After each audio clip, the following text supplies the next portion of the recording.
सम्राट अशोक की मृत्यु का रहस्य। नमस्ते इतिहास प्रेमियों। आज हम सम्राट अशोक की रहस्यमयी दुनिया में गोता लगाने वाले हैं। हाँ, वही अशोक जिनका प्रतीक हर भारतीय मुद्रा नोट पर गर्व से छपता है। उनके जीवन के बारे में हमें बहुत कुछ पता है। उनकी विजयों के बारे में, खूनी कलिंग युद्ध के बाद उनके परिवर्तन के बारे में और बौद्ध धर्म के प्रति उनकी निष्ठा के बारे में। लेकिन उनकी मृत्यु, इतिहास अचानक खामोश हो जाता है और हमें एक बड़ा सा सवाल छोड़ देता है। आइए इस प्राचीन रहस्य को मिलकर सुलझाते हैं। तैयार हो जाइए।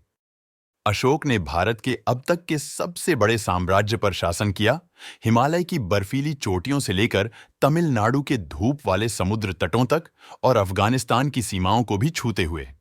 यह तो सच में जबरदस्त साम्राज्य था। लेकिन हम जानते हैं कि उन्होंने कहां राज किया, पर यह नहीं जानते कि उन्होंने कहां और कैसे अपनी अंतिम सांस ली। इतना महान राजा और उसकी मृत्यु के बारे में अज्ञात। इतिहास, कुछ तो बोलो।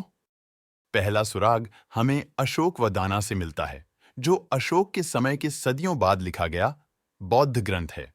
यह बताता है कि अपने अंतिम वर्षों में अशोक को उनके दरबारियों और परिवार ने अकेला छोड़ दिया था।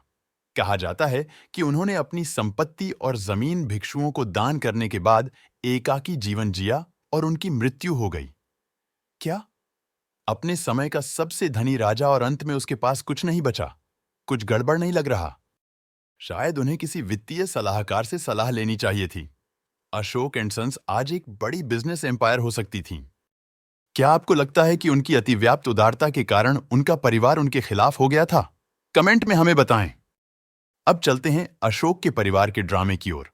ऐतिहासिक रिकॉर्ड बताते हैं कि उनकी कई पत्नियां और बहुत सारे बच्चे थे। उनके बेटे कुणाल को दरबारी षड्यंत्रकारियों ने कथित तौर पर अंधा कर दिया था और उनके पोते संप्रति ने बाद में साम्राज्य के कुछ हिस्सों पर शासन किया। लेकिन बड़ा सवाल यह है, उनकी मृत्यु के तुरंत बाद किसने उनका उत्तराधिकार संभाला? कुछ स्रोत कहते हैं दशरथ मौर्य, जबकि अन्य क्षेत्रीय गवर्नरों द्वारा सत्ता हथियाने की बात करते हैं। स्पष्ट है, मौर्य परिवार को बेहतर संवाद की आवश्यकता थी। शायद एक व्हाट्सएप ग्रुप काम आ सकता था। कल्पना कीजिए, परिवार चैट, कुणाल महल छोड़ गया। जवाब, क्यों कुणाल अब देख नहीं सकता? अधिकांश इतिहासकार मानते हैं कि अशोक की मृत्यु 232 ईसा पूर्व पटलिपुत्र, आज के पटना में स्वाभाविक रूप से हुई थी। लेकिन न तो कोई मकबरा है, न कोई ठोस समाधि स्थल।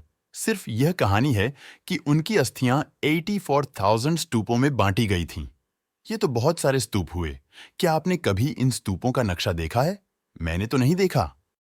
क्या अशोक की अस्थियां वास्तव में इतनी व्यापक रूप से फैलाई गई थीं, या यह केवल उनकी विरासत को महिमा मंडित करने के लिए एक प्रतीकात्मक कहानी है? एक और दृष्टिकोण है, क्या अशोक की मृत्यु में राजनीतिक साजिश शामिल थी? बौद्ध धर्म अपनाने के बाद उन्होंने आक्रामक सैन्य अभियानों को रोक दिया, जो उनके जनरलों और मंत्रियों को परेशान कर सकता था। क्या महल में षड्यंत्र हुए थे? पुष्यमित्र शुंग, जिन्होंने बाद में मौर्यों को उखाड़ फेंका, शायद अशोक के समय की राजनीतिक चालों से प्रेरित हुए हों। अशोक की मृत्यु के बाद उनके उत्तराधिकारी विशाल साम्राज्य को बनाए रखने में असफल रहे। शुंग वंश ने तो अशोक की बौद्ध नीतियों को भी पलट दिया। ऐसा लगता है कि वे उन्हें स्मृति से मिटाने की कोशिश कर रहे थे। लेकिन उन्हें क्या पता था, अशोक की विरासत हर भारतीय रुपया नोट पर अब भी दहाड़ रही है। क्या उन्होंने पटलिपुत्र में अपनी संपत्ति त्यागने के बाद शांतिपूर्वक प्राण त्यागे? क्या उन्हें उनके परिवार ने किनारे कर दिया था? या उनकी रहस्यमयी मृत्यु का कारण राजनीतिक साजिशें थीं? हम शायद सच्चाई कभी न जान पाएं, लेकिन एक बात निश्चित है, अशोक का जीवन और उनकी विरासत उनकी मृत्यु से कहीं अधिक प्रभावशाली है। उनका अहिंसा, नैतिक शासन और बौद्ध धर्म के प्रति समर्पण भारत और दुनिया को बदलने वाला रहा है। इतिहास एक विशाल पहेली की तरह है और अशोक की मृत्यु इसका अनसुलझा टुकड़ा। आपकी क्या थ्योरी है? हमें नीचे बताएं और चर्चा को जीवित रखें। मौर्य साम्राज्य की तरह नहीं। अगली बार तक जिज्ञासु रहें और इतिहास के रहस्यों को सुलझाते रहें।